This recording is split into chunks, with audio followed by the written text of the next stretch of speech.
How's it going, YouTube? Welcome back to the shop. Today we're going to be working on the 1978 motorhome, also known as Suzy, and we're going to be installing the parts you see in front of us. And if you guys were following my quick YouTube short, I was complaining about deliveries and how long it took to get certain parts, and these are part of them. Nothing really special, they're just spark plugs. I'll talk a little bit more about these later. But let's dive right into the video.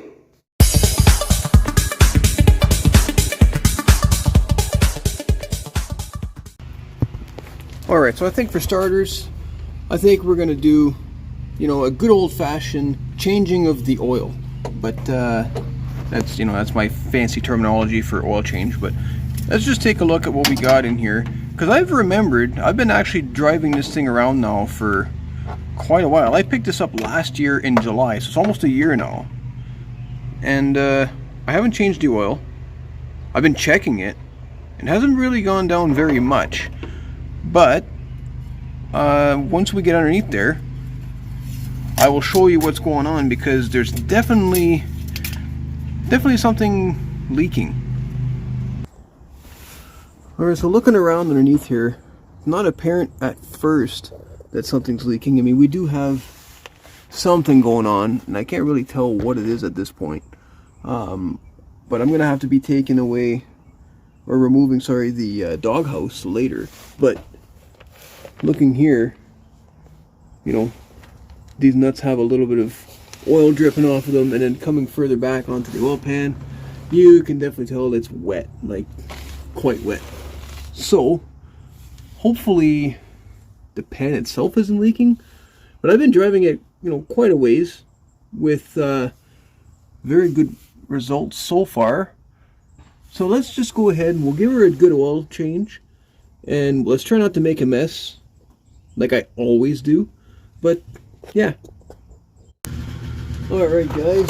Oh, and by the way, sorry about all the noise and the dirt bike noise and the lawnmower noise. I'm clearly doing this outside because it doesn't fit in the garage. So let's just crack this loose and let's see what the oil looks like. I might just title this video, first oil change in 10 years, because I'm pretty sure probably will be. Oh, of course. Well, never seems to fail. But anyways, on the good side, the oil is not too bad. Definitely a little bit on the thin side. And whoever did the oil change last put a new plug on it, so it wasn't dripping from there.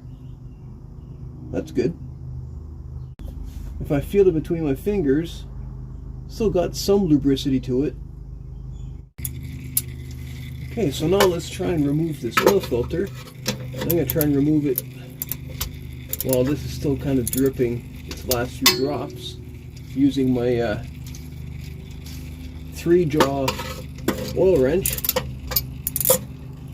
And if you guys are ever interested in finding one of these, I can put a link down below for you, because they are pretty cool. They fit just about any size wrench, or a filter I should say.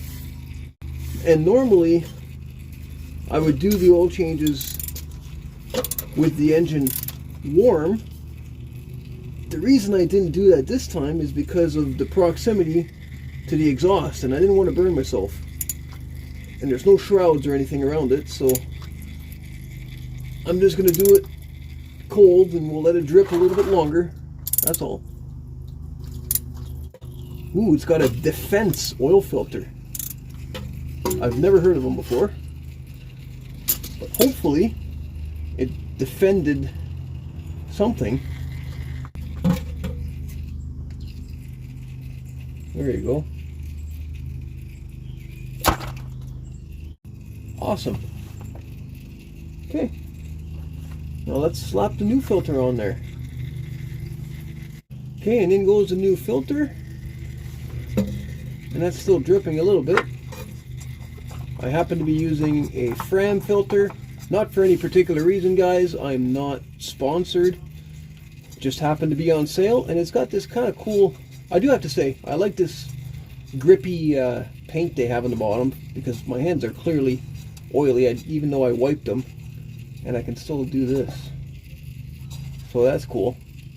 So we're going to let this finish dripping, and we're going to plug her back up and add some oil. Something I'm going to do also, guys, before I get out from under here, is I'm going to grease all of these fittings. I mean, there's some everywhere. We got some over here, got one down here for the steering. There's some also for the suspension. If we make our way over here, you can see some right there. Got some up here. They are everywhere. Ball joint up here. I mean, when was the last time you saw any grease fittings? There's another one on your vehicle.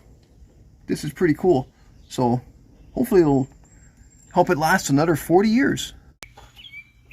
Alright, so now that we're done underneath there,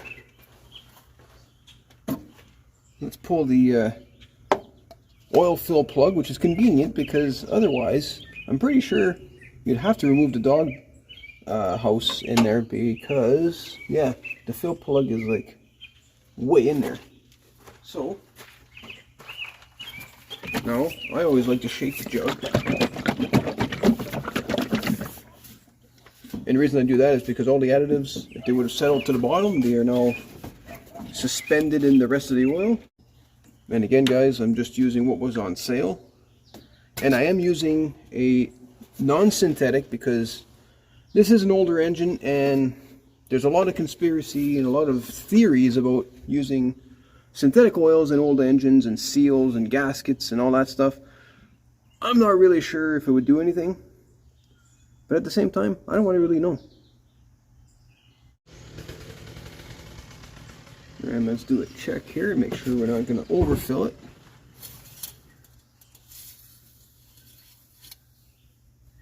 All right.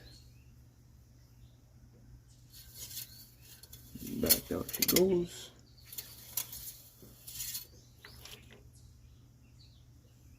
And we are right about there. Cool. So we're going to fire it up for a second. Let the oil filter fill up, and then we'll check it again. Alright guys, so it's the next day, and obviously the oil change was the easiest part of this video, because the next part of this video is going to be much more difficult, and let me show you exactly what I'm talking about. Alright, so last time we were out camping with this thing, I noticed that it was running a little bit rough, and something wasn't right. So I decided to investigate a little bit further, and I found out that the alternator died. So yeah, that happened, and I actually got lucky enough to find it here in the yard, because I went to restart it after we got back to position it where it is, and it wouldn't restart. The battery was completely dead. So how we got here from where we got really lucky. But let me just show you quickly, if you're not familiar, on how to check your alternator. You're going to take an alternator and you're going to set it to volts. You're going to either need, if it's an automatic one, you won't have to worry about the scale, but unlike most, I have a scale on mine, so I'm going to set it to 20 volt scale, because I know for sure I'm going to be starting at 12 volts.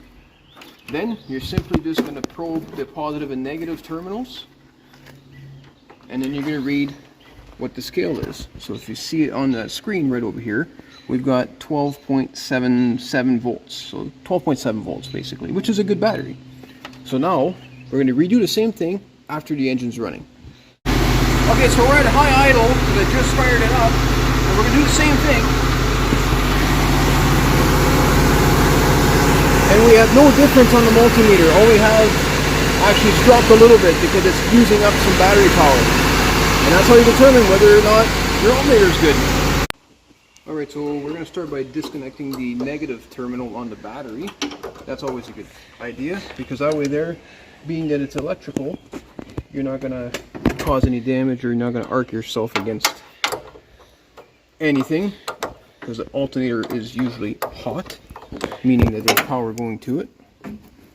We're going to disconnect it just like that, tuck that out of the way, and then right down here, I'm not even sure if it's going to come out of that particular hole, but right down there is the alternator. It's actually not that bad considering. So we've got one bolt on the tensioner here, and there's going to be one somewhere like really far down below that we can't even see. So let's just rip it out. And of course we got one plug right there, because I believe, I won't know for sure until I take it out, but I'm pretty sure the voltage regulator is built in, which is really cool. Alright, so we're gonna get this dipstick, or this fill tube out of the way, I should say. Got the it goes into the top of the valve cover there, but it's also got the throttle cable attached to it. I'm just gonna push it back, get it out of the way. Then we're gonna pull the belt out of the way. We may as well inspect that while we're at it. And if it needs a new one, now's the time.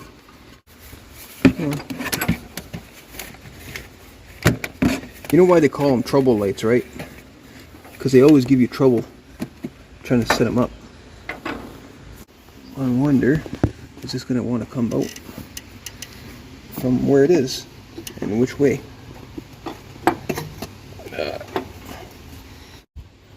Get the nut and the washer out without dropping it, hopefully. Really tight spot, man. Okay. No, it should be free. Come on. Move a few things out of the way.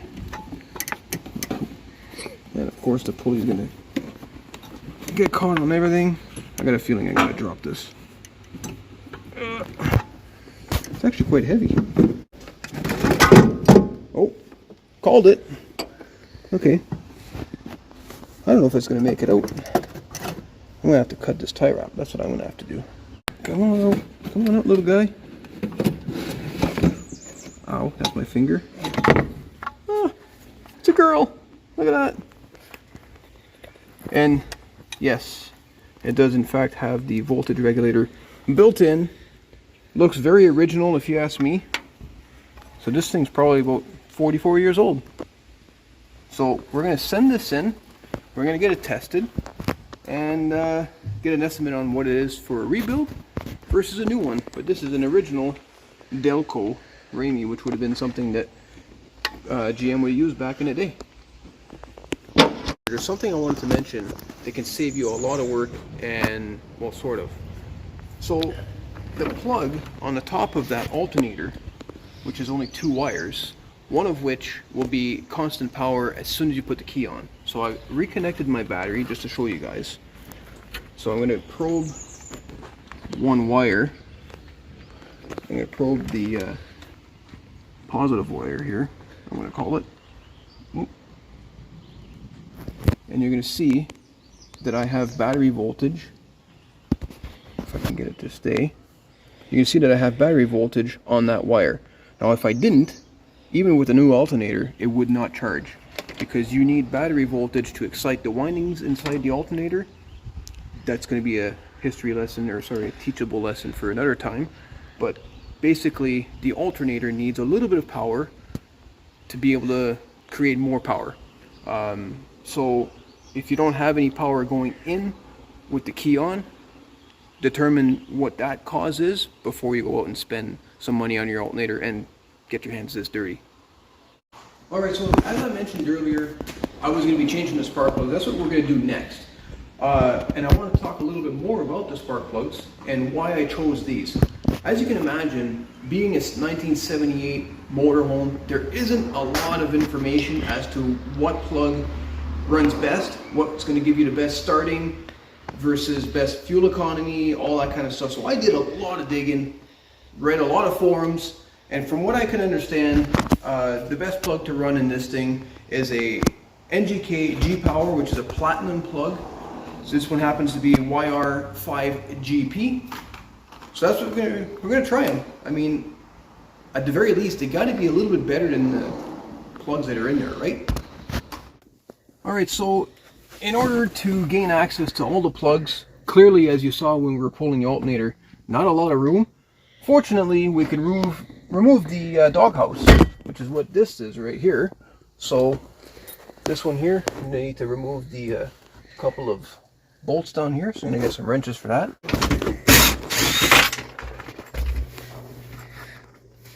Everything's flying everywhere.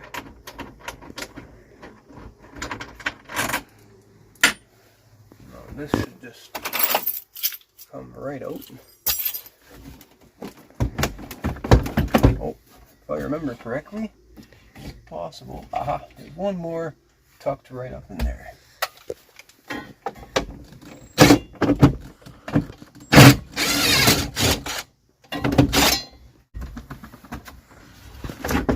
And just like that. Now we need to undo the plug for cigarette lighter, which works, by the way. And then there's 2 clips on either side.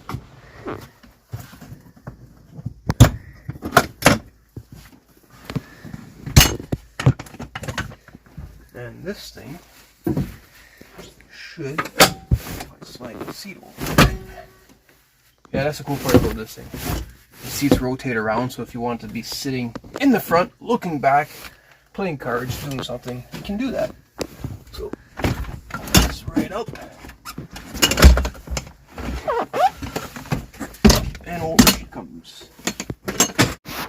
So in my original video, about a year ago, we had taken this apart, we took a look inside, we had determined that the cap and rotor was still in good shape. I'm going to check it once more since I'm in here.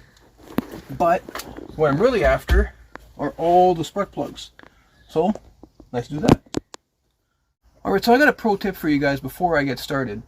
If you're not too familiar with doing any of this stuff yourself, and don't be intimidated by all these wires, I would just recommend do one at a time. Pull one spark plug out, put it back in. That way there, you know that that wire goes back in that same place.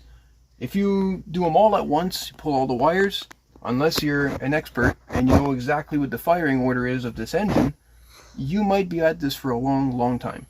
Alright, so let's start with the first one over here, the one that I can easily get to.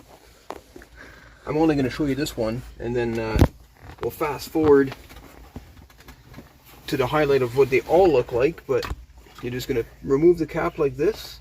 You're going to get your wrench in there. And you're going to crack these plugs and hope that they come out in one piece.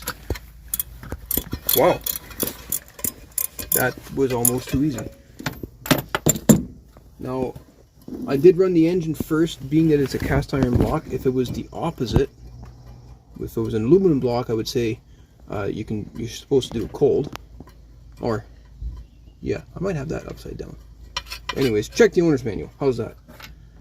There you go. First plug. Actually doesn't look that bad. It is quite rusty, but it looks like it's firing okay. I mean, it's not whitish, it's not dark, which means that the mixture is good, which means that I did a good job cleaning the carburetor. However, I'm sure that these plugs, well, you can already tell with the rust around them, they've been in there for a while, and plugs are consumable, so we're gonna replace them. Taking out the new plug, and here's the difference between, oh, a little bit of dirt on that, between electrodes. This is a platinum, the new one's a platinum, and the other one is just a regular, probably copper plug. So hopefully this will give us a stronger spark, brighter spark, and give us a little bit better starting. And hey, what if we got actual improvement on mileage? I mean, this thing does about 9 miles to the gallon. I don't even, I never actually measured it. I don't really want to know, because I think it's a lot less than that. It's probably closer to 5. But hey, maybe I should actually measure it one day. Give you guys a good understanding of what it's like to drive an old motorhome around. Now, if you wanted to, you could also add just a tiny lick of corrosion preventative compound or anything like that onto the threads only, and that way there, if you ever have to do these again, they should come out just as nice as this one did. Alright, a little bit of a torque. Now, because there's no gasket on these and they seal right up against the head, you don't have to go very far. Alright, so I'll see you guys back here on the bench when I have all 8 of them.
Alright guys, and here they are, all 8 spark plugs.